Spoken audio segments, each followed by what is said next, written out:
सृष्टि बचपन से ही दिखने में सुंदर नहीं थी, लेकिन अमीर बाप की बेटी सृष्टि पर उसकी माँ जान छिड़कती। मेरी बेटी कितनी प्यारी है, भगवान सबको सृष्टि जैसी बेटी दे। सृष्टि धीरे धीरे बड़ी होती है। एक दिन सृष्टि की सहेली कहती है, तू दिखने में कितनी अजीब सी है, लेकिन मैं जानती हूँ हम सब में सबसे अच्छी शादी तो तेरी ही होगी। तेरे पापा अमीर जो हैं। और बता नहीं सकते यार, दहेज तो हर कोई देता है, ये क्या ज्यादा ले जाएगी अपने पति के लिए? अरे बड़े शहर में कोठी है इसके पापा की। अरे पापा की है ना, कौन सी इसकी है? इसकी होती तब तो कोई भी लड़का इससे शादी कर लेता। अरे पापा की मतलब पापा की है तो मेरी ही है ना? किसने कहा? अब तेरी तो तब होगी ना जब तेरा भाई ना हो। वैसे भी शादी के बाद सारी प्रॉपर्टी भाई के नाम होती है। सृष्टि समझ जाती है कि उसे किसी भी हालत में माँ बाप की सारी प्रॉपर्टी को अपने नाम करना है, लेकिन कैसे?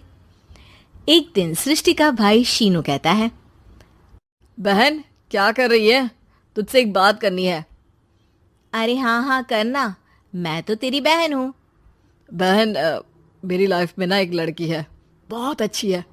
मैं सोच रहा हूँ माँ और पापा से बात करूँ शादी के लिए। सृष्टि को समझ में आ जाता है कि भाई की शादी होते ही भाभी उसे एक दिन भी घर में बर्दाश्त नहीं करेगी। क्या बात है भाई, बताना कौन है वो? यार वो बहुत अच्छी लड़की है, पढ़ी लिखी है, मेरे साथ जॉब भी करती है। बस एक प्रॉब्लम है। प्रॉब्लम? क्या प्रॉब्लम है भाई? यार वो शादीशुदा है, लेकिन उसके पति ने उसे सिर्फ इसलिए छोड़ दिया क्योंकि उसके माँ बाप दहेज नहीं दे पाए। सृष्टि ये सुनकर न जाने क्यों खुश हो जाती है। अरे भाई तो क्या हुआ, लड़की तुझे तो पसंद है ना? शीनू को लगता है कि बहन उसे समझ रही है। वो इस बात से अनजान होता है कि उसकी बहन की मंशा पूरा घर हड़पने की है। सृष्टि अपनी माँ से कहती है, मम्मी मुझे तो बहुत चिंता है, पता है शीनू क्या कर रहा है? अरे क्या कर रहा है, वो तो काम पर जाता है और वापस घर आता है। नहीं ना माँ, वो यही तो नहीं कर रहा, बाकी सब कर रहा है। आपको पता है उससे प्यार है, और वो भी एक शादीशुदा लड़की से। ये क्या हो गया, मैं सोसाइटी में क्या मुंह दिखाऊंगी? अरे तेरे पापा तो यही कहेंगे कि मैंने ही उसे बिगाड़ दिया है। माँ देखो, मेरी बात मानो, पापा पर भी विश्वास करने की जरूरत नहीं है। अब आप ही बताओ, पापा इतनी देर घर के बाहर रहते हैं क्यों, बोलो? अरे बेटा वो तो नौकरी करते हैं ना। तू बहुत भोली है माँ, पापा का ऑफिस तो 7 बजे खत्म हो जाता है, लेकिन देखो कितनी देर से आते हैं। अरे नहीं नहीं बेटा, ऐसी कोई बात नहीं है। सृष्टि माँ को एक औरत से बात करते पिता की फोटो दिखाती है। देखो माँ कैसे हैं पापा, मैं ना कहती थी कि पापा सही नहीं है। मैं तेरे पापा से बात करूंगी, दे फोटो मुझे। ओ माँ, वो तो डिलीट हो गई। लेकिन चल, तूने तो देख लिया ना, पापा से बाद में बात कर लेना, और हाँ मेरा नाम बिल्कुल मत लेना। हाँ माँ। अब क्या था, सृष्टि के माँ और पिता के बीच झगड़ा होना शुरू हो जाता है। सृष्टि के मन में क्या चल रहा था कोई नहीं जानता था। एक दिन, माँ सृष्टि के लिए एक लड़का देखा है, वो लोग शाम को उसे देखने आने वाले हैं। और हाँ माँ, एक खुशखबरी, मैं और पापा मिलकर एक नया बिजनेस ट्राई कर रहे हैं। शाम को लड़का आता है, सांवले रंग का। सृष्टि को तो बिल्कुल भी पसंद नहीं आता। लड़की की माँ कहती है, लड़की का चेहरा तो कोई खास नहीं, लेकिन अगर मेरे बेटे को आप लोग सेटल कर दें तो मैं उसकी शादी आपकी बेटी से करवा दूं। सृष्टि को लड़का बिल्कुल पसंद नहीं था। उसे भाई पर गुस्सा आ जाता है। लड़के वालों के जाने के बाद कहती है, माँ देखा शीनू मेरे लिए कैसा लड़का लेकर आया, न दिखाने लायक न सुनने लायक, सेटल भी नहीं, वो भी हम करे। अरे माँ, मैं जानती हूँ ये मेरी शादी किसी भी घर में क्यों करवाना चाहता है। अरे कैसी बात कर रही है बहन? तूने तो देखा ना, लड़के को मैंने ही मना कर दिया तुझसे शादी के लिए। जिसने लड़का बताया था उसने उसकी बहुत तारीफ की थी। बात आई गई हो जाती है, लेकिन सृष्टि का मन शांत नहीं होता।